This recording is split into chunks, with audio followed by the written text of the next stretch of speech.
どうもいつもです。今回はクリップスタジオペイントプロのパース定規の一点通しを使って室内から見た玄関先ドアをちょっと描いていきたいと思います。パース定規の詳しい設定方法などは以前動画にしてありますので、そちらをご覧ください。まずはですね、ドアがついている壁、突き当たりの壁をちょっと描きたいので、その前に忘れてました、ベクターレイヤーを作ります。ラスターレイヤーは消しときましょう。ベクターレイヤーに線を引いていきます。それはなぜかというと、消しゴムツールにベクターレイヤー用の消しゴムがあって消すのがすごく楽なので、この図形をタッチして、でサイズも一応決めといて、で真ん中で長方形ですね、これを選びます。で真正面の壁を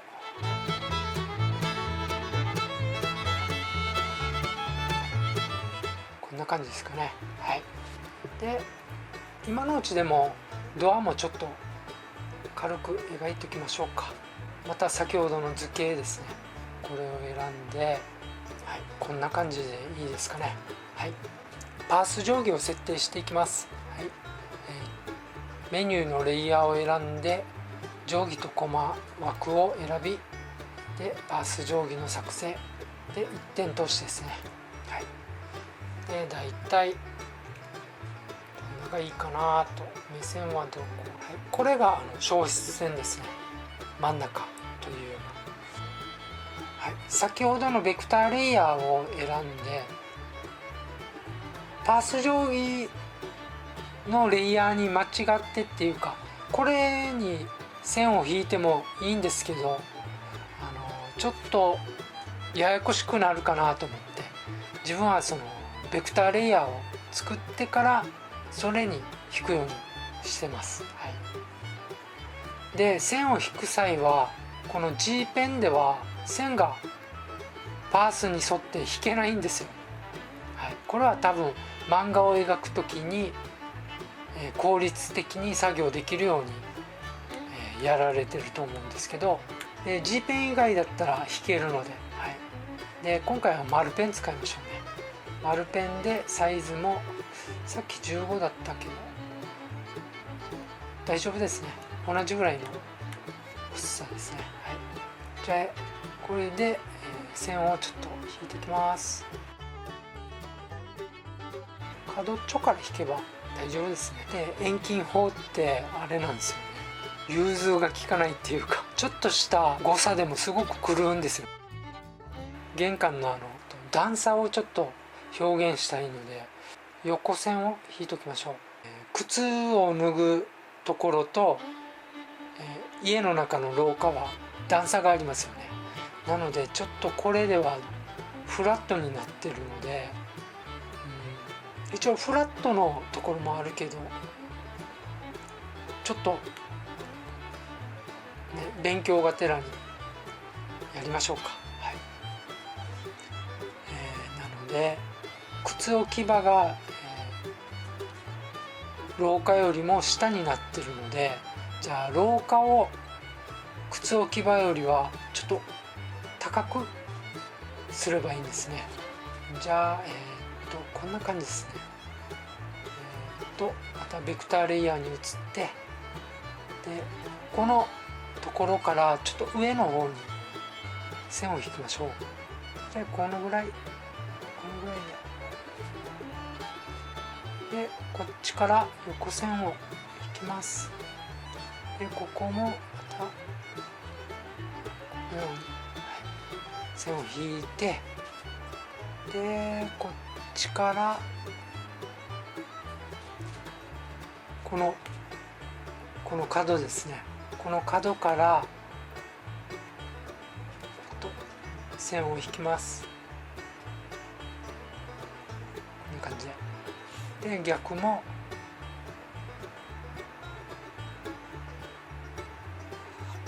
こんな感じで引きます。で、いらない線をちょっと消しましょうか。で、ベクターレイヤー用の線があるので、消しゴムツールがあるのでそれを選んで、ちょっとサイズを大丈夫だ5でしといて、でいらない線を消しましょうか。ちょっと段差があるなって分かりますよね。はい、この先ほど引いた横線からちょっと線を引きます。縦線にもうベクターレイヤー用の消しゴムがあるので、こうやってはみ出ても簡単に消したりすることができるので、自分も融通が利かないので最初からね、この左側は全部消します。左側にもなんかいけれるような感じですよね。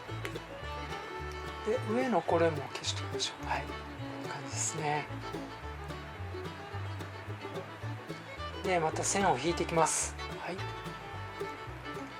でちょっとドアとかね、本当はドアの高さとかも考えた方がいいかなとは思うんですけれども、今回はもう見た目だけでお許しください。はい、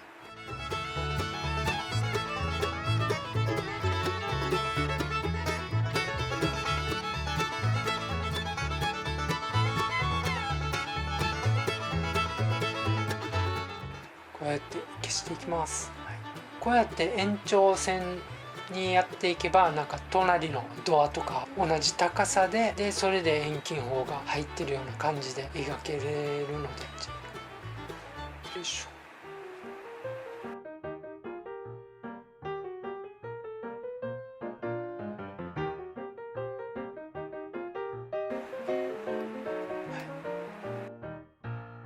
新規にまたベクターレイヤーを使って、でそこに、襖の丸を使いましょうか。その前にちょっとパース定規の機能をちょっと消しておきましょう。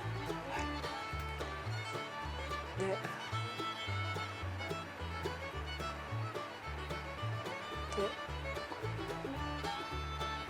やりまして、これをちょっと動かせましょうね。動かして、はい、でこのレイヤーをベクターレイヤーを複製して、でこれをこういうふうにずらしましょう。ずらして、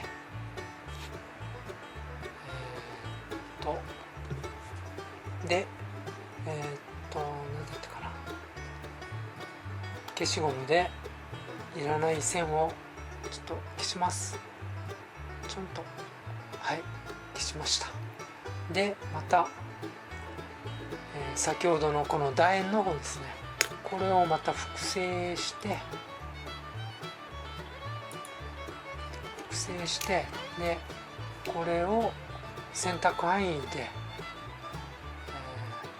ちょっと大きくしましょうね。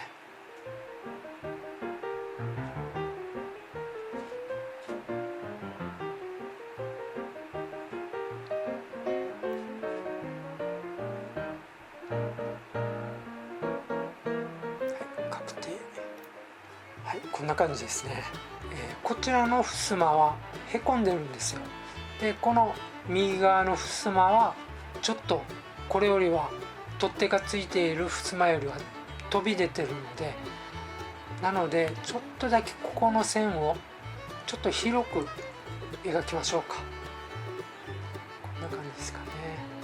もうほんとちょっと、はい、こんな感じ。上のところと下の方にちょっと枠っぽくやりましょうか。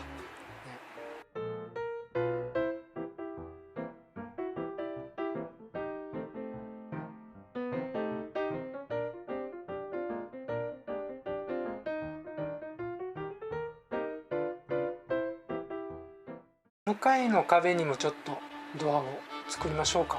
と同じようにするとしたら、こうやって線を引けばいいかな。でこうやってちょっとずれてるかもしれないですけど、ちょっとここはもう正確じゃないと思います。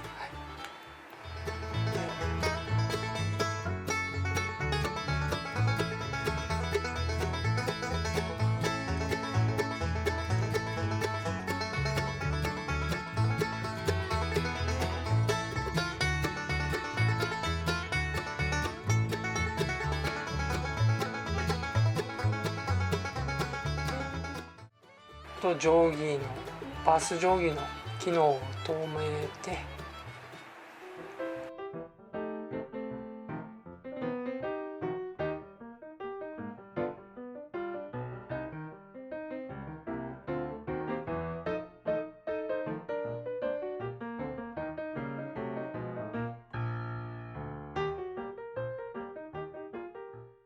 こんな感じですね。でまたパース定規をまた機能を復活させて、で今度は靴箱描きましょうか。靴箱、こ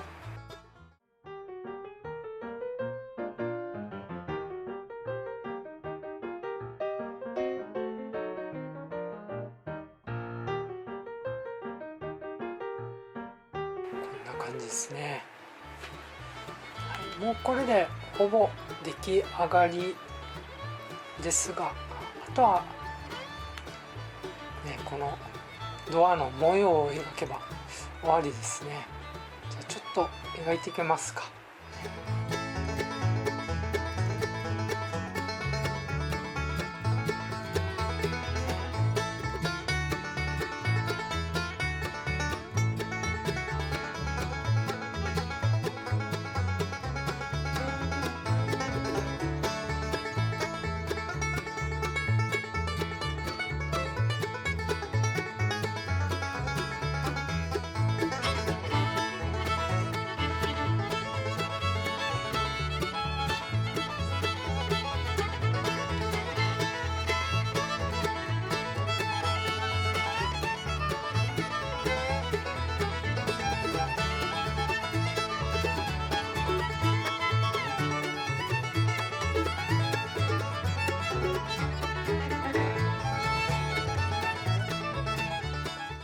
パース定規をちょっと機能を止めて、でまた先ほどのような丸をちょっと描きましょうか。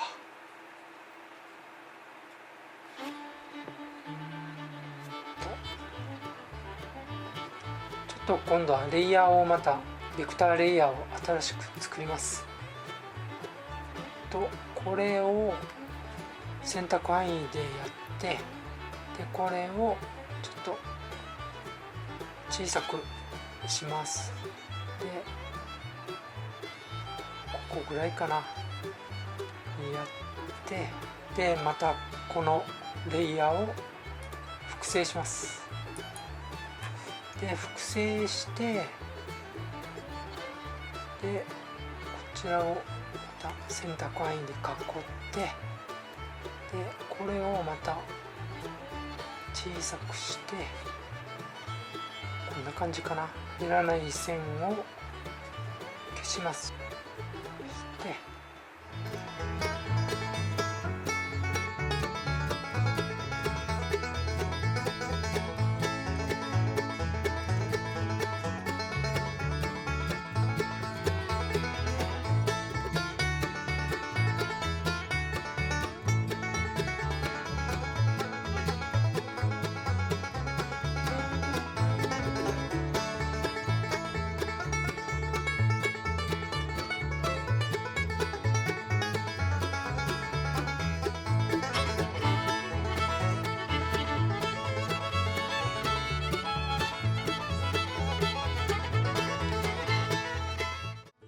はい、いかがでしょうか。これで完成です。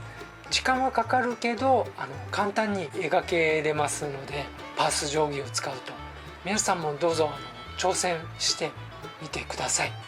最後までご視聴ありがとうございました。もしよかったらチャンネル登録よろしくお願いいたします。あありがとうございました。